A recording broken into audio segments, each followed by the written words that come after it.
Zalara, a shining gem in the galaxy, glowed with bioluminescent forests where ancient trees, hundreds of meters tall, gave off a magical blue light. The capital city, Luminar, floated on anti-gravity platforms, its crystal towers sparkling in the sunlight like flames of hope. The Zalarans, with silver skin and starry eyes, were getting ready for their Millennium Peace Festival. Children sang old songs, artists shaped statues from pure energy, and elders met in the Grand Hall to talk about new ideas for the Galactic Alliance. Unknown to them, at the edge of their star system, a quiet tear in space opened. From the void came the Vorten fleet. Hundreds of giant warships, each miles long, covered in shiny black armor and flashing with red lights from their energy cannons. The Vortens, with ash-gray skin, glowing golden eyes, and sharp teeth, sent no messages or warnings. To them, Zalara was just a target to wipe out. The sky over Luminar suddenly went dark as the Vorten ships surrounded the planet. Beams of energy from their main cannons cut through the air like blades of light, smashing the crystal towers into streams of glowing liquid that vanished in an instant. Explosions drowned out the screams of millions of Zalarans. The anti-gravity platforms crashed, pulling the city down in a storm of fire and metal. The glowing forests burst into flames, their blue light turning into the red of ruin. Children who had been singing were now buried under rubble. The Vortens began a planned wipeout. Small, lightning-fast fighter ships swept through far-off settlements, destroying them. Huge metallic spider machines dropped down, flattening villages and sucking up the planet's resources. Lyrian, a young Zalaran engineer, hid in an underground research bunker, watching on a screen as her family was taken as slaves. A Vorten's harsh voice came through a translator. The living serve the Empire.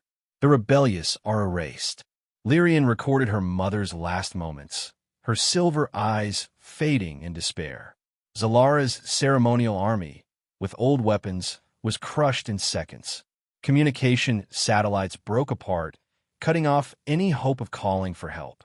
An elder tried to send a desperate message to Lamaria. Vortens, they're here unstoppable. But the signal stopped as the last orbital station blew up. Finally, the Vortens released a biotoxic gas that ate away all living things, making sure no one survived.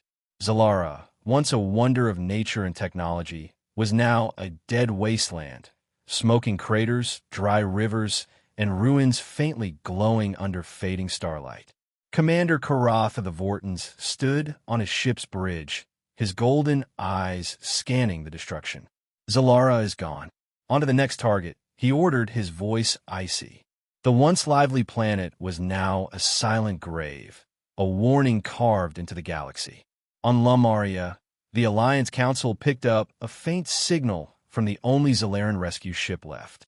The pictures of destruction left them speechless. Ambassador Elora, her forehand shaking, whispered, "We can't fight them unless..." Her eyes turned to Earth, the forbidden name. In the Grand Council Hall of Lamaria, beams of light from energy pillars lit up walls carved with the history of the Galactic Alliance, stories of peace, teamwork, and shared dreams. Nexus Prime, with its towers floating in the air, still shone brightly, but the mood in the council was grim. Just days ago, a signal from Zalara, the Alliance's treasure, had brought images of ruin. Luminar falling apart, forests burning, and a whole civilization erased by the Vortens. Ambassador Elora, with pale green skin and 4 clenched hands, stood among the council, her big eyes full of worry. Suddenly, an emergency signal broke into the meeting. The hall's holographic screen flickered on, showing the pale face of Governor Vera from Selther, the Alliance's second planet, known for its endless grasslands and advanced biotechnology. "Lamaria, the Vortens are coming," Vera shouted, her voice breaking with fear. The image shook as explosions boomed behind her. "They're fleets in our system. We can't hold them. Please send help." The signal scrambled and cut off, leaving only static and the shocked faces of the ambassadors. Elora turned to the council, her voice steady but shaky. "We have to act.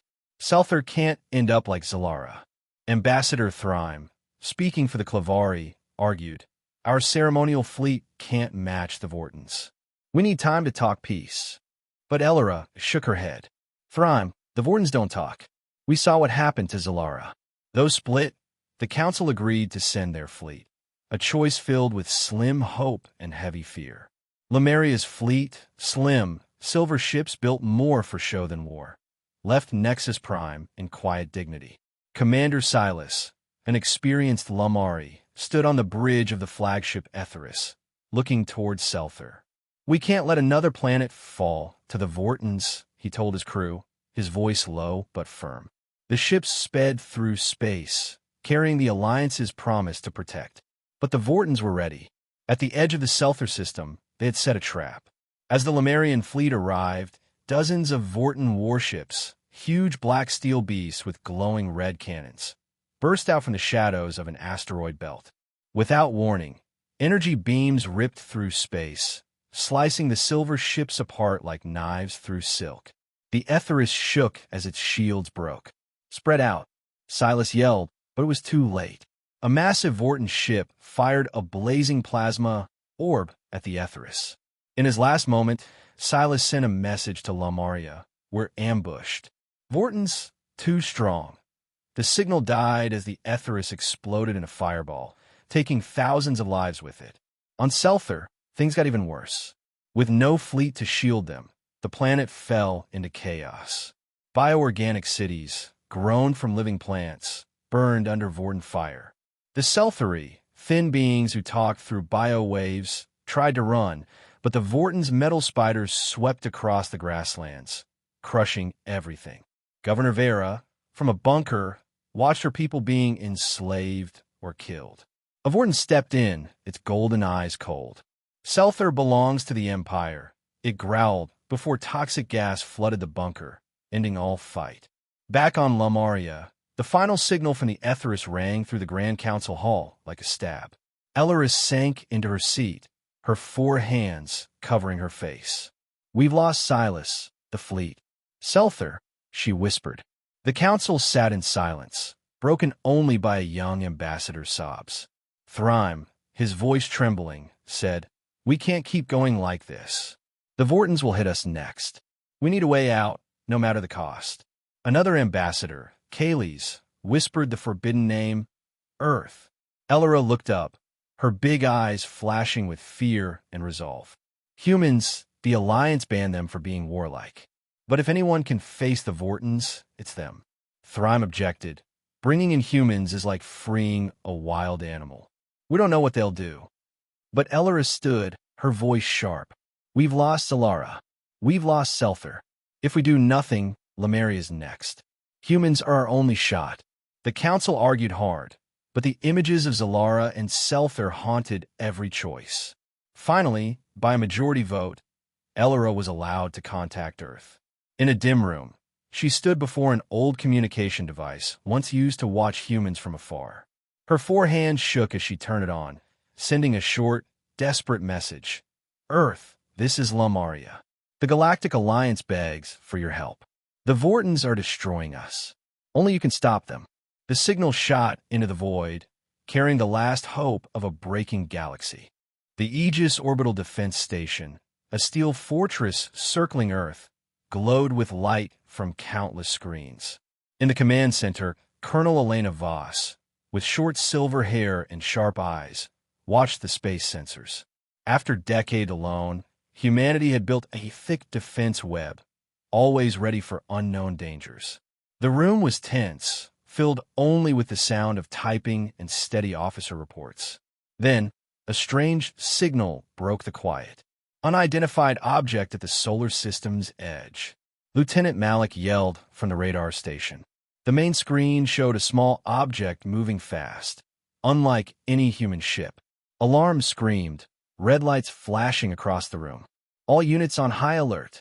Voss ordered, her voice calm but firm. Warships from the moon base and asteroid belt jumped into action, forming a shield around Earth. The Unified Defense Council, a mix of military and civilian leaders, joined a holographic meeting. Check the signal, Voss said. Malik typed fast. It's unarmed, not a warship. It's broadcasting on all channels. A smooth, unfamiliar voice came through. Earth, this is the Lemurian ship. We mean no harm. Please let us come closer and ask for your help. Voss frowned, glancing at General Hiroshi Tanaka, the Space Force leader. Could be a trick, Tanaka warned. We've never heard of Lemurians. In a holographic meeting room, President Amara Mali of the Earth Alliance listened with a stern face. Look in the archives, she ordered. Scientists searched old records, finding weak signals from decades ago, mentioning a galactic alliance and Lemuria. They've been watching us, Dr. Nora Khalid, a xenobiology expert, said. But no direct contact.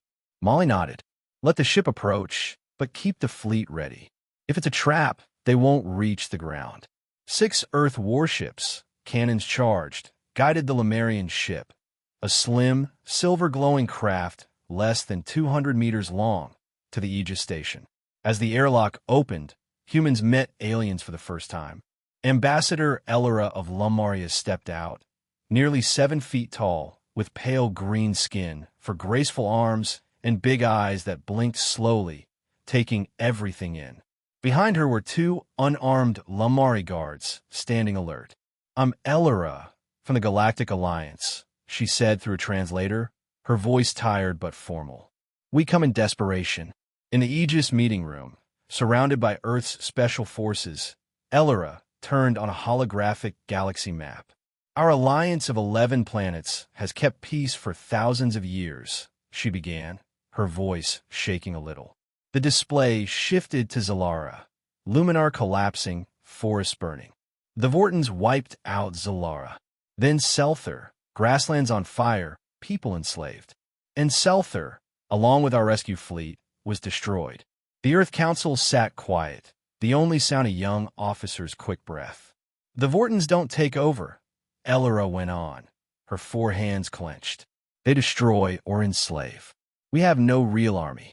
But you, her big eyes scanned Voss, Tanaka, and Molly. We know your history. Humans understand war in ways we don't. We beg for your help, not just for the Alliance, but because the Vortons will come here soon. Tanaka leaned forward, his tone rough. Why trust you? You called us dangerous, banned us, and now you beg? Elora bowed her head, a rare move for a Lemuri. We were wrong. The Alliance feared your power, but now it's our only hope. Molly looked at the council, their faces showing doubt, fear, and strength. We need time, she said. Elora nodded, but her voice was urgent. Time is what we don't have. The council asked for a private talk, and Elora was led out. In the meeting room, Tanaka warned, if we join this war, we could lose millions. But Dr. Khalid argued, if the Vortons are that strong, they'll come whether we help or not. Voss, who'd been silent, spoke. We've got 2 options. Fight now with allies or fight alone later. Molly stared out the window at the blue Earth floating in space. Get an intelligence report ready, she ordered, and keep the Lemurian ship under tight watch. As Elora waited in a locked room, she looked out at Earth's warships, their metal hulls shining. Humans, she thought, were odd, fierce yet full of promise. She hoped she hadn't unleashed a beast, but deep down, she knew that compared to the Vortons, Earth was the galaxy's only chance. In the Aegis station's war room, blue light from holographic screens lit up serious faces. President Amara Mali stood in the center, joined by the Unified Defense Council's military and science leaders.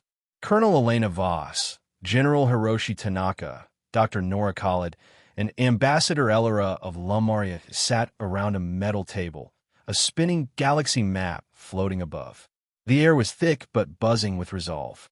After studying Elora's data, pictures of Zalara and Selther's ruin, plus Vorton's strength reports, the council voted Earth would go to war.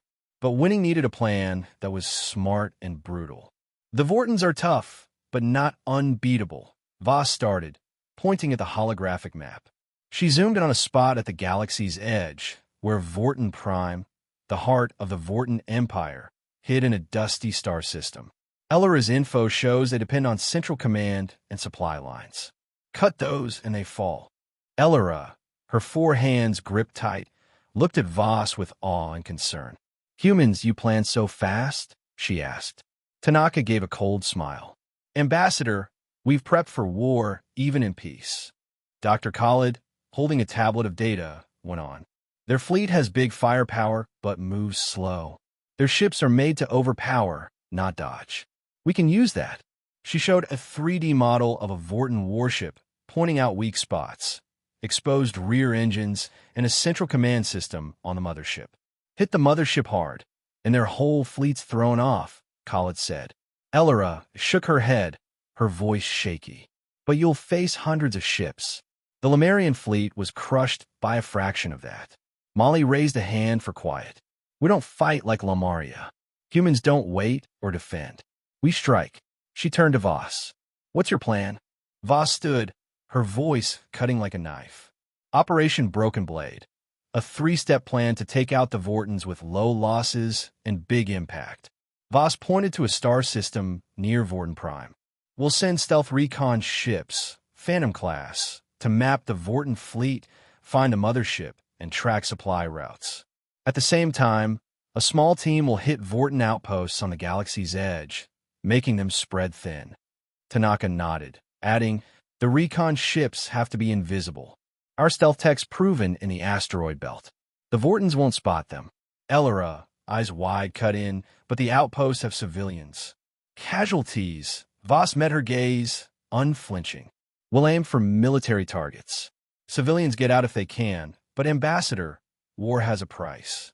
Elora went quiet, her 4 hands trembling. She saw humans didn't fight for deals, they fought to win. Khalid pointed to supply routes on the map. "The Vortens need resources from enslaved planets. We'll send special ops teams, Shadow class, to wreck supply convoys and storage. We'll also use electromagnetic weapons to knock out their comms." Voss added, "An elite team will sneak into the Vorten mothership, plant spy devices to track their orders, and maybe sabotage the power core inside." Tanaka frowned. "Risky. One slip and that team's gone." Voss nodded. "True, but we've got no choice. If the mothership stays up, we lose." Elora, voice soft, asked, "How many will you sacrifice?" Voss looked at her, eyes hard. "As many as it takes to save Earth and the Alliance." Voss zoomed in on Vorten Prime.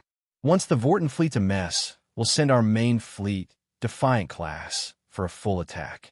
The mothership's the key. We'll use relativistic kinetic missiles to hit its power core and command bridge. Our other ships will scatter, dodging to buy time." Khalid chimed in, "We'll also use sonic weapons on the Vorten's weak spot. Their ears hate high frequencies. It'll mess up their teamwork." Molly nodded, but her tone was heavy. "What's the cost, Colonel?" Voss didn't pause. "Thousands of lives, maybe more. But if we don't move, the Vortens hit Earth in 10 years, and it'll cost way more." Elora bowed her head, whispering, "Humans, you fight like there's no tomorrow." Tanaka answered, voice low, "That's how we survive." The council voted yes on Operation Broken Blade with no dissent. Molly ordered, "Start the shipyards. Build Phantom and Shadow ships in 72 hours. Call back all reserve officers." She turned to Elora. "Ambassador, we need every bit of Lemurian data on the Vortens, tech, weaknesses, anything." Elora nodded, voice quiet. "The Alliance will give it all. But be careful. The Vortens are monsters, but humans," she trailed off, unable to finish. Molly gave a faint smile. "We know who we are, Ambassador, and we'll do what's needed." As the meeting ended, Voss stayed by the galaxy map, staring at Vorten Prime. She knew war's toll, the people who wouldn't come back, the families torn apart. But she also knew if the Vortens weren't stopped, Earth would be another Zalara. "Ready the fleet," she said over the comm. "We're bringing the fight to them." Elora left the meeting, walking through Aegis corridors, watching hundreds of Earth soldiers train. They moved with deadly skill, yet laughed like death was nothing. She shivered, wondering if she'd unleash something scarier than the Vortens. But deep down, she knew, if the galaxy had a shot, it was with humans. Cryon, a desert planet with cities carved into red stone, faced its end. The Cryoni, small beings with reflective eyes and skills sharpened by a tough world, rushed into underground shelters as the sky lit up with Vorten warships. The Vorten fleet, led by Commander Karath on the mothership Dreadspire, surrounded Cryon, ready to repeat the ruin of Zalara and Selther. The first energy beams ripped across the desert, melting stone into rivers of lava. The roar of metal spider machines echoed, bringing dust and hopelessness. But this time, the Vortens weren't the only ones hunting. From the shadows of space, humanity had come. Phase 1. Intelligence and diversion. In the 72 hours since the Aegis meeting, Earth went all in. Phantom-class recon ships, their stealth hulls hiding them from radar, slipped past Vorten defenses around Cryon. Major Kayla, leading Phantom 7 from a tight cockpit, stared at her screen. Mothership Dreadspire located, she whispered over secure comms. Central Command, weak rear engines. Data's heading to Aegis. The Phantoms mapped the Vorten fleet, supply lines from a nearby enslaved planet, and the Dreadspire's flaw. Its command bridge sat near the power core, open to an inside attack. Meanwhile, a small Vanguard-class team, led by Captain Marcus Reed, hit a Vorten outpost in a nearby system. The fast, missile-packed Vanguards took out 3 weapons caches before pulling back, drawing some Vorten ships away from Cryon. They bit the bait, Reed reported, a touch of pride in his voice. Karath, from the Dreadspire, barked orders to chase them, thinning Cryon's defenses without knowing. Humans dare defy the Empire, he hissed through sharp teeth. Hunt them down. Phase 2. Sabotage and division. With Phantom Data, Shadow-class special ops teams moved in. Colonel Elena Voss led Shadow, one herself, targeting Vorten supply lines. From her stealth ship, she watched a huge convoy carrying fuel and weapons. Fire EMP cannons, she ordered. An unseen pulse shut down the convoy systems. Other Shadow ships launched kinetic missiles, turning it into bursts of flame. Main supply lines cut, Voss said coolly. Next target. At the same time, an elite team under Lieutenant Javier Cortez used Shadow 3 to near the Dreadspire. Using the chaos from the supply blasts, they drilled a tiny hole in the mothership's hull and crept through the vents. In the dark, Cortez's team planted spy devices on the Vorten command network, letting Earth hear Karatha's orders. Power core's 200 meters off, Cortez whispered over comms. But a sensor caught them, and alarms screamed. Pull back, Cortez yelled, leading his team through Vorten gunfire. 2 didn't make it, but the spy gear stayed live. On Cryon, the Cryoni got a coded message from Earth. Hang on, we're coming. Their leader, Zariath, whispered from a bunker. Humans, they're real. But above, the Vorten spiders kept tearing through, and hope dimmed. Phase 3. The decisive strike. With the Vorten fleet scrambled, supply lines gone, and the Dreadspire cut off, Earth's main fleet, the Defiant class, roared in from deep space under General Hiroshi Tanaka. Hundreds of armored warships with high-tech cannons charged into battle. Target the Dreadspire, Tanaka ordered from the flagship Indomitable. The Defiant spread out, dodging heavy Vorten shots while firing relativistic kinetic missiles at the mothership. On the Dreadspire, Karath saw his error. Humans faster than I thought, he growled, ordering his fleet to regroup. But the slow Vorten ships couldn't keep up. Then Earth hit them with high-frequency sonic weapons, targeting the Vorten's weak ears. On the bridge, Karath grabbed his head, blood dripping as his crew fell in agony. Fight back, he screamed, his voice fading. Voss, from Shadow 1, gave the last command, launched the main hit. A kinetic missile from the Indomitable broke through the Dreadspire's weak armor, striking its power core. A blinding blast ripped the mothership apart, turning it into a plasma fireball. The shockwave smashed dozens of Vorten ships nearby, and the rest lost all order. On Cryon, the spider machines froze, cut off from the Dreadspire. The Cryoni, led by Zariath, climbed from their bunkers, using homemade weapons to finish off the leftover Vortens. Humans did it, Zariath whispered, her reflective eyes gleaming in the desert sun. The Cryon battle ended in under 3 hours, the Vorton's first loss. Earth's fleet took hits, 37 Defiant ships gone, thousands dead, but Cryon was safe, and the Vorton Empire was badly hurt. Spy data from the Dreadspire reached Aegis, showing Vorton Prime's location and their next moves. At Aegis, President Amara Mali got Tanaka's report. "We won, but it's just the start," she said, voice low. Ambassador Elora, watching the fight on a screen, shook. "You're scarily good," she whispered. "But Vorton Prime's still out there." Voss, nearby, nodded. "We'll hit it next." This isn't done. On Cryon, Zariath sent thanks to Earth, promising to join the alliance against the Vortons. But inside, she wondered if humans, with their stunning power, were saviors or a new danger. On Vorton Prime, a new leader rose, swearing revenge. The galaxy was still in peril.